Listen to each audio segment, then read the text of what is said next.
What's up, you guys? Your girl G here. Welcome back to my channel. Appreciate you for tuning in. Now, we are going to try and play a quick game of catch up, y'all. I know I've been watching Ready to Love. I'm sure you guys have been watching Ready to Love. And I kind of pop in and out on whether I want to, kind of pick up on the end and start reviewing it, because things are starting to get a little spicy with this whole Jeffree and Blake situation. And I'm definitely entertained by that. So I have, done a couple of the episodes. So y'all definitely go check those out. But I'm going to probably do next week, because that's when we'll really get the conclusion to Jeffree and Blake's mess.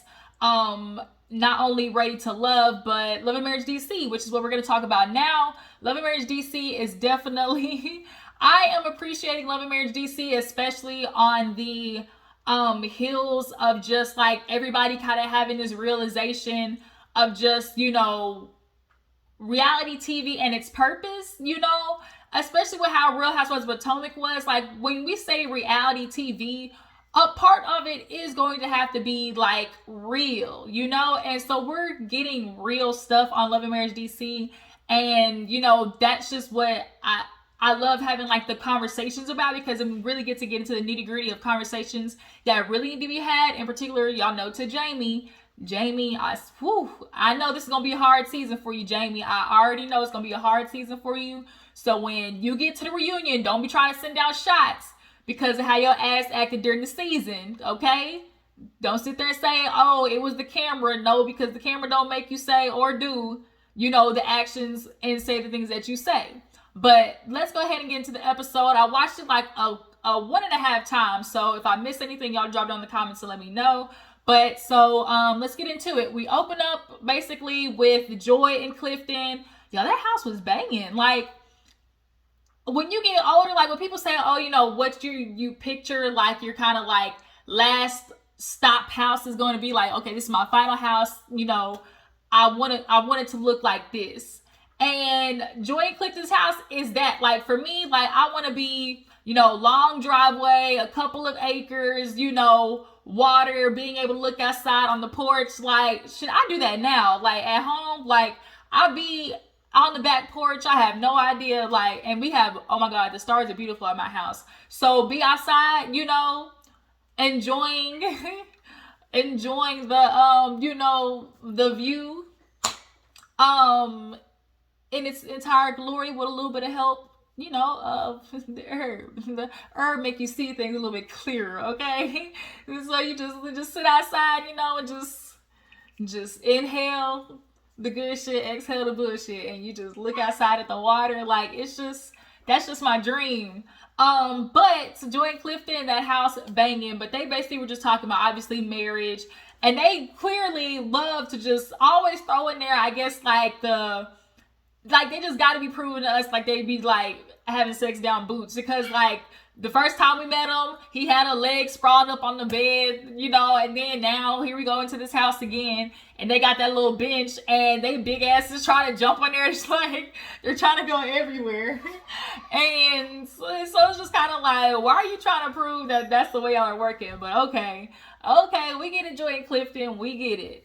But yeah, so they're talking about the wedding, and obviously talking about,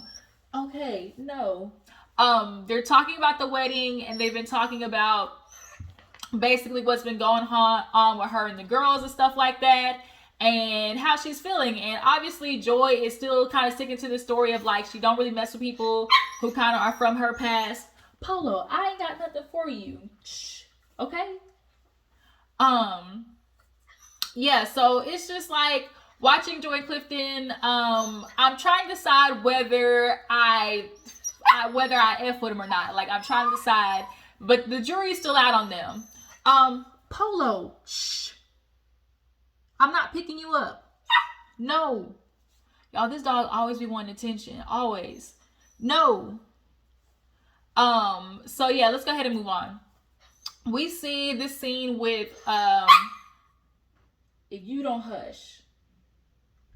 We see the scene with Quick and Ashley. I am really appreciating Ashley digging deep this season and just giving us like real women struggles. Like, because Ashley, her story is so common, it's not even funny. Erana's story is so common, it's not even funny. It's just that Erana is just not, she just cannot reveal that that's the life that she lived because she's still with the, like, I mean, Ashley too, but see, Ashley's, you know, dealing with Quick and Erana's dealing with Jamie are two different ends of the spectrum when it comes to having relationships. Yeah, was Quick probably out there? Was Quick probably not, you know, necessarily the most present father? No. Was he probably the most, you know, attentive, you know, man, husband? No. But dealing with that and dealing with Jamie, you know, two different, you know, ways to live is all I'm trying to say.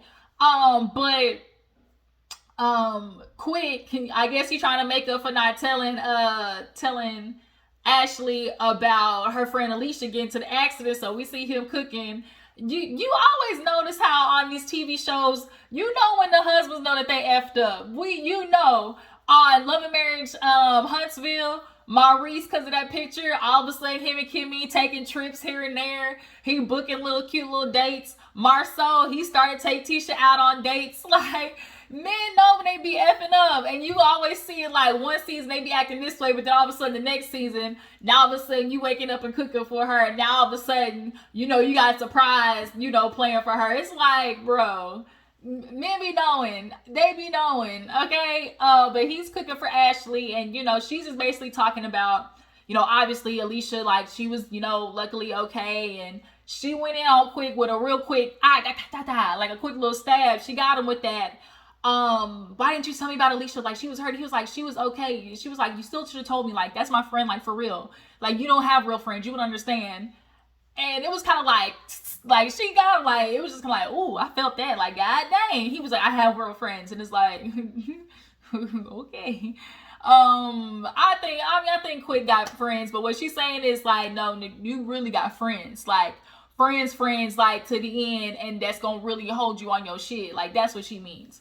But nonetheless, you know, she's just talking about that and how mentally she's just been overwhelmed. Her anxiety's going through the roof, and the older I get, like, life be lifing, y'all. Like, that anxiety depression combination is a bitch. Like, life be lifing, and you can see that's what is going on with Ashley, and she's just like, I can't really enjoy, you know, my book.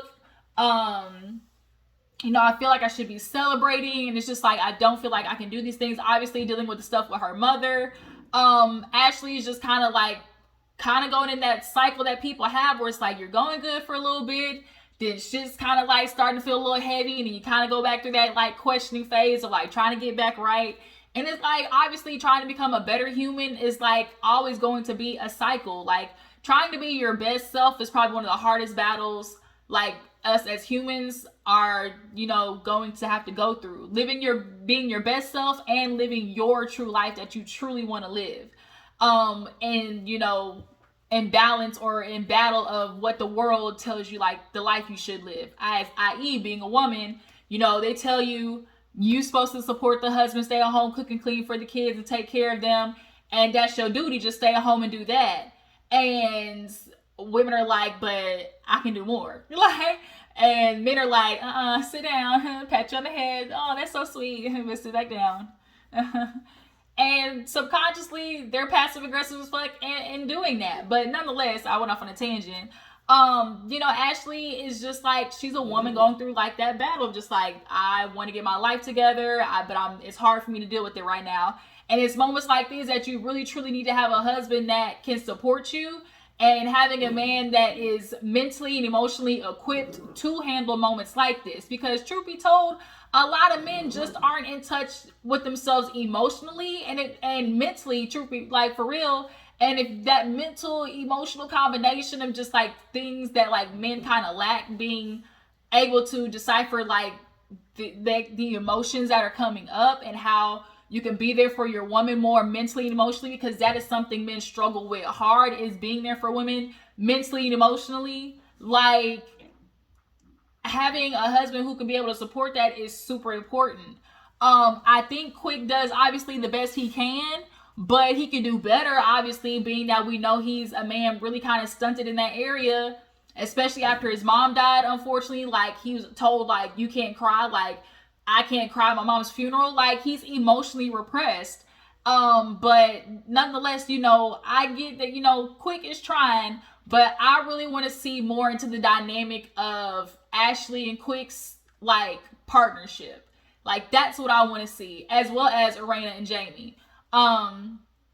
But yeah, she's kind of having a moment, and Quick was there for her, and like, I just appreciate Ashley, you know, being vulnerable like that. So move on. Erana and Joy, they go out, and this is where we find out kind of a little bit deeper into this Joy Sherrell, you know, kind of like beef that's like brewing and bubbling. So you know, Erana hurt to sit down. Y'all know Erana, of course, came dressed. Erana's always, you know, she's one for presentation. And they sit down. I do like Joy's hair though. Like, I'm liking how she's, you know, giving the dreads kind of like a, you know, a different look in most of the scenes. I see at the little pottery place, she had it like kind of like curly at the ends. We've seen her kind of put it in buns. I like how she does the dreads. And it's so crazy because my sister, like, she dreaded her hair like literally like 2 months ago. So, we were watching that, and I was just noticing that. But nonetheless, Erana's doing what she's supposed to do. Since we done kicked Monique, gave her the boot. I don't want to say gave her the boot since Monique couldn't handle the pressure. You know, you done got on this show talking about let's see the real me, and the real me might not be as pretty as you thought it was between you and Mr. Samuels. But, you know, that's neither here nor there. I digress. Y'all aren't on the show. But Erana said, let me take the baton and let me get this shit stirred. So she talking to Joy about Sherrell and obviously all the other girls, you know, like why there's tension there. And Joy was like, look, no, I'm not petting you right now. Joy was basically like, I used to be in the group with the dude. Erana, that's what it was. Erana was like saying that to her, like Sherrell was like, that Black said at the party, oh, well, I just kind of thought that she was upset with me, you know, when I started dating with her. No. Goodness, this dog, I tell you. Polo, relax. What was I saying? See, now I got my goddamn memory because of you. Leave me alone. Jesus, I tell you. Always want to be in a video. Black basically was like, oh, like she just started feeling some type of way after me and Sherrell got together. And Joy's like, oh, really? And that's when she revealed, like, no, I had an issue with you because you was dating Sherrell the same time you were dating my friend. Which, are we really surprised? When you look at that nigga, like, you see him and you think, right, faithful, because black men don't cheat. Like, okay, Black, I knew when he said that it was way more to the story. Like, I ain't dumb. So when she said it, I was like, yep, there you go. Like, that's what we was looking for. But yeah, so I kind of get that. Like, if my friend is dating a guy and I see him and like I now know that you were dating somebody else, like you already have a character flaw. And then on top of that, you know, she's revealing how, you know, obviously being in the group that there was, as things were starting to dissipate with them, like, you know, they were learning that he was doing, as she said, like felt kind of like, you know, shady business, you know.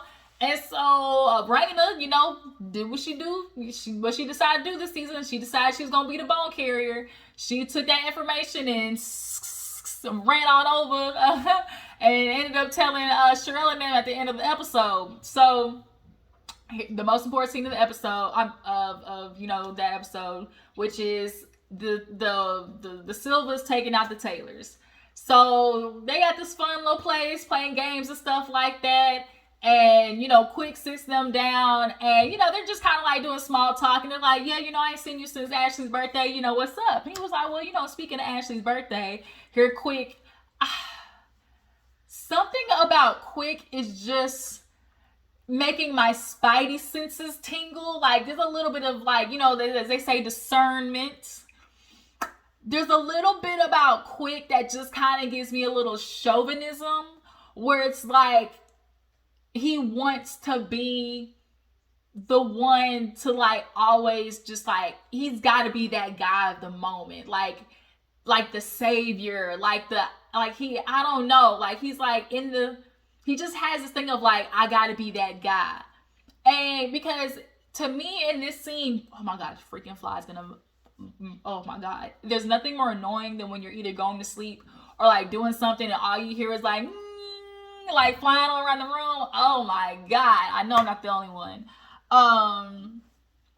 Uh so yeah, no, like he kind of took charge of this conversation, and I feel kind of iffy about that, but I'll get into that. So he basically tells, Jamie, like, we obviously had that conversation about little Jamie and everything, and I ain't gonna lie, me and Ashley kind of heard some things that, had us like kind of taken aback, obviously talking about your son's, mental health and like just the struggles you're having with him.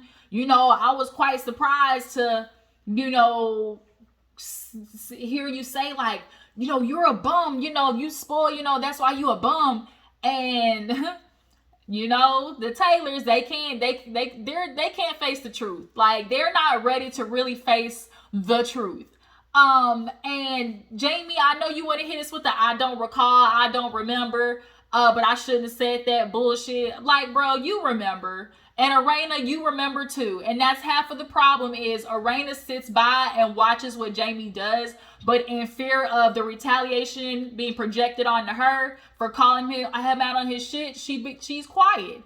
And I know there's a lot of times that Erana sat by and watched Jamie torment the fuck out of his kids and didn't say anything. And I think she feels guilty about it, which is why she's being more vocal now.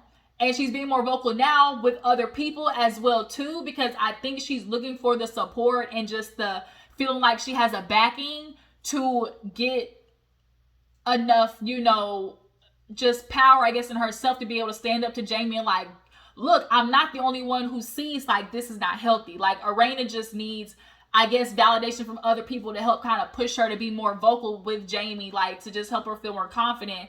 And that's unfortunately like a problem because like you can't always have people around you to help, like make you feel strong enough to talk to Jamie. Like, Jamie needs to shut his ass up sometimes, all that damn screaming. But, Quick, although he was pointing out obviously valid things that everybody has been saying, which is you're calling your son a bum, you're yelling about him, but Quick, I get what you was trying to say, but he kind of sounded a little sideways when he started talking like, oh, I would never talk to my son that way, and I always do everything I can to support my son.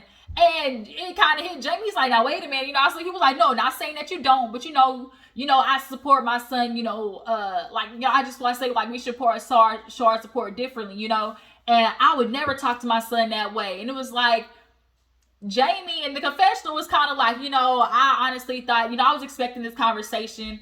But the fact that you saying that you were expecting this conversation means you very much either had a conversation with a producer, a conversation with Erana, or deep down you knew like you were saying some shit and the power that in which like about the negative things you were saying you knew was going to hit somebody strong enough to like approach you about it.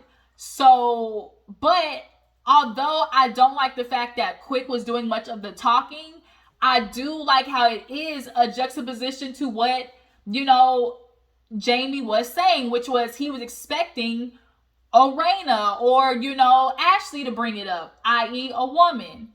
And so the fact that Quick is taking charge on it as a man and saying something, it's going to hit Jamie a little differently. It is, because unfortunately we all know men just want to listen to men, and so especially like Jamie, he don't want to listen to the woman first and foremost. And if she says something, he in his mind can, minimize it with the fact that she's a woman, right? It's not going to be that much to him because she don't know as much as me. But a man saying something like this with Quick saying it, he's like, oh, I just wasn't expecting him to, but he of course kind of feels weird about the way he's wording it. And I get what Quick is trying to say, but it just the wording was a little bit off. Like, just saying like in his way.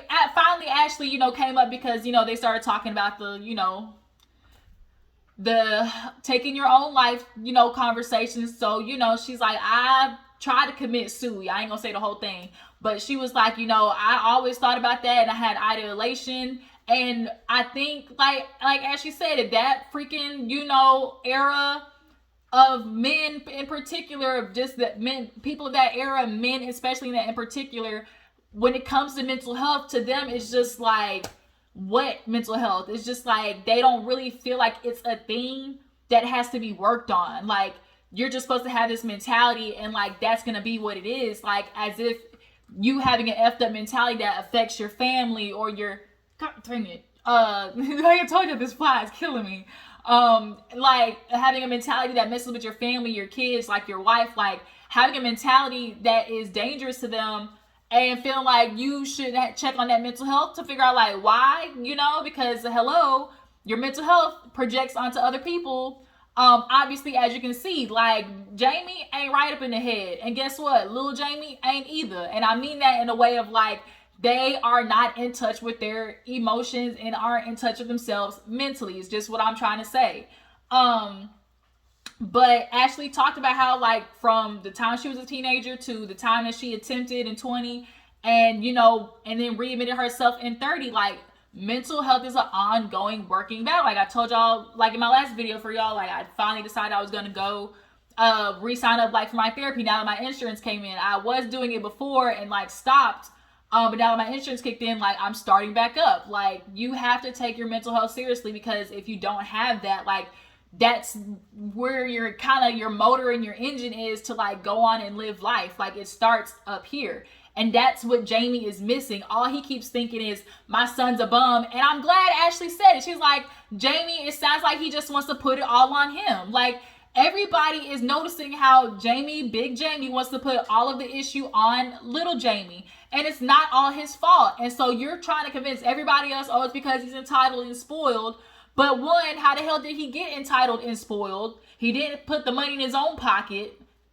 And then two, Jamie, obviously, after seeing the first season or just being the type of guy that he is, the career guy, you're a career guy, you're a police officer, you are this DJ nightlife or whatever, and you have, this business, you're all of this man, and then your son ain't got no job. And I think Jamie looks at that and it's like, oh, it's on him why his life ain't the way it's supposed to be. But if you were able to do this for yourself, how did that not translate to your son? And that's not on him. That's on you. So instead of Jamie sitting there actually admitting and being able to say out loud, I might have failed. Like, I might have, not supported, I might have failed. That just simply that period, I might have failed at this. Like, I might have done some shit that I need to redo. But he can't admit that, because one, most parents have a hard time admitting, like, I fucked up. And obviously, so like, nobody, like, when you are parenting, you literally are just doing the best you can. Like, having kids is hard as hell, but it doesn't negate the responsibility as parents that, like, you have to teach your children, pass on, mental, emotional, spiritual, like, lessons and teachings, and making sure you're not projecting your shit out on them, and making sure your kids actually feel comfortable coming to you. Like, Jamie, your son, I'm sure many times was in his teenage years wanting to come to you, ask you for help. But as we can see, nigga, you don't stop yelling. Like, all you do is yell. And so if a child is constantly getting yelled at by their parent, they're not going to feel safe to come to you ever. And so he's now, like, pulling away from you, and you're mad at him for it. Oh, he ain't talked to us in a week, and your son says, I shut everybody out. That means he's dealing with some shit. All the stuff that you're saying to him, like Ashley said, like, kids remember stuff. I remember, you remember the words that your mom or your dad said, or how they treated you, or like all of that stuff like that. As kids, you remember. And so all the things you're telling Jamie is all the things he's already telling himself. And so you think, oh, I'm gonna beat a man into him. Like, I'm gonna beat him so much that, like, it's gonna make him a man. But it's like, that's not how it's gonna work. And Erana, you sat back on the sidelines and you watched that shit happen. And I think a part of Erana feels guilty about that. Now, Erana, here you are with the lion talking about, oh, what? Yeah, you ain't gonna call my baby a bum. Girl, Erana, you heard it. Like, but we'll give you grace because you're not, you're mentally enveloped in this relationship too. Like, it's a very unhealthy entanglement that the Taylors have in this household. But nonetheless, Ashley stepping forward, and just, I'm glad that she was like, yo, Jamie wants to put everything on his son, and it's not all his fault. And two, the words you say to your kids like are harmful and hurtful, and you need to remember how you're making your child feel. Like, at the end of the day, a lot of parents are gonna have to understand your child is gonna come to you one day and say, this is what it felt like to be raised by you. And when they say that, you have to take that and like actually eat it and reflect like from their point of view. Reflect on the childhood that you remember with your child, but from their point of view. And so if you actually thought about the life from the child's point of view and how it was to interact with you, a lot of y'all would probably see like, damn, like my child is experiencing like the part of me that is really needs to heal and be better and figure out what the hell is going on with me, so my child is not getting all of this and I'm repeating, as we know, generational trauma. Ding ding ding. But Jamie, yeah, sorry buddy, like you showed your ass this season. Like already you showing your ass, point blank period. So we moved to the last of the to the episode, and everybody's at Sherrell's. Like, I guess she lost a bunch of weight, so she does like these little gym classes or whatever. And so here we finally get everybody together. Y'all know we gotta have that moment where all the girls are together. So Ashley, Winter, Erana, Sherrell, they all, getting their workout on. Of course, Erana got on her matching, cohort, because Erana, she for presentation. Okay, presentation, everybody. So Winter says something like, "Oh, I guess I didn't get the wig memo." The end, they really chopped it the fuck up. They really, really did. Like, they really, really did. It went from such a little kind of like, oh, little tiff, to all of a sudden like kaboom. And it was like, whoa, wait a minute. So everybody's at the end, they're talking or whatever. And Erana, of course, brings up to Sherrell the whole Joy situation. And Sherrell's not feeling some type of way because she's like, oh, she called my nigga shady? I know my husband ain't shady. It's like, well, girl, you never know what your husband was doing in these rooms, in these studios, okay? Just saying. She, basically was like, well, now that you tell me this, like, I feel like I'm going to go have a conversation with her.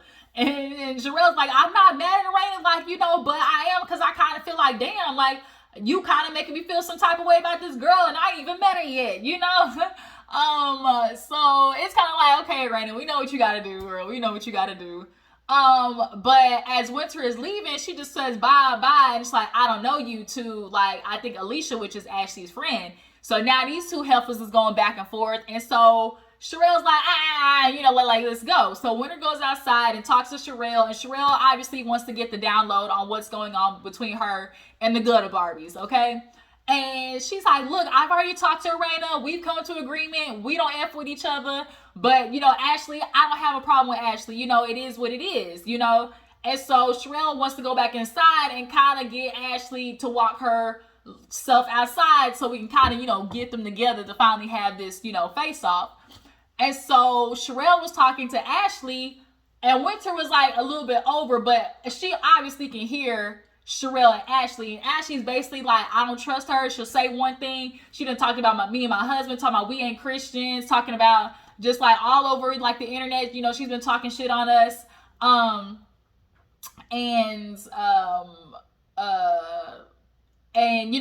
just not dealing with her anymore.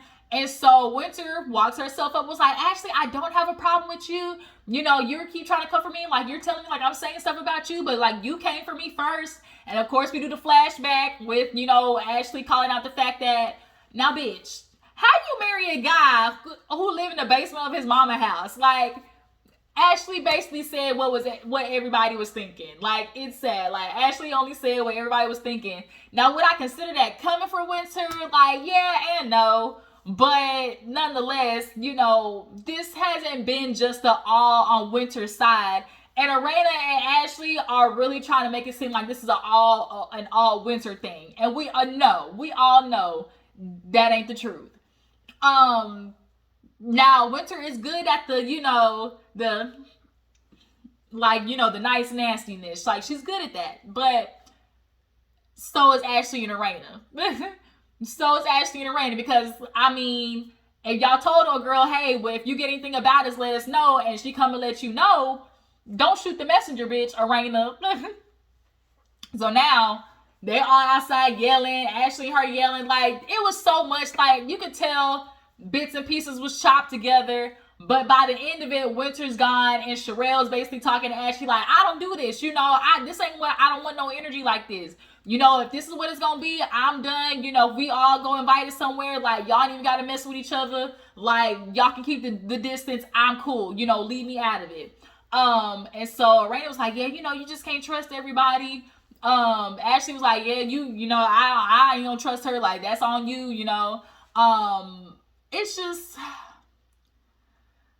I'm interested to see how it's gonna go this season for Erana, Winter, and Ashley. Like, I'm interested to see how this is gonna go. And Sherrell, she's pushed the whole way through. She's got to find her moments. She need to be just a touch more subtle. But you got to come on and step on the scene and I guess make your presence known. And that's what she's doing. Like, cause you can't miss her. Like, you can't miss her. She is thick. Okay, she thick. Thick, okay? But yeah, you guys, that is Love and Marriage DC. Y'all tell me how you feel about the episode. What do you guys think about Jamie and his thoughts that his son wants attention? And I just think about that, you saying shit like that. What happened if your son really had told you and he really had went through with it? Like, that's not nothing to play with, because if he goes through with it and succeeds, he's not coming back. And your son is telling you that since 15, and none of that screams, let me go get my son some help. Literally, you had all the signs, but yet you know your son. Jamie, that's what you said, right? I know my son. Do you really? Do you? Do you? Okay. Oh, no, shit. We ended the episode, matter of fact, with Jamie. Brittany set up the son and the family. Of course, they came up dressed to the nines. She got the brother up there. He talking about charcuterie board. My sister told me something so funny. She was like, somebody said that charcuterie boards is our Lunchable. That's what it was. It's our generation's Lunchable. I said, you know what? That's a good comparison. Like, our generation, we grew up on Lunchables, but now the grown version of it is charcuterie boards. But yeah, they sitting there and you hear a knock at the door, and it's like, open up, hello, mother. And everybody's like, damn, we've been set up. But yeah, you guys, that was Love and Marriage DC. Y'all tell me how you feel about the episode. Y'all make sure to follow my Instagram and Twitter, and I'm gonna catch you guys later. Bye.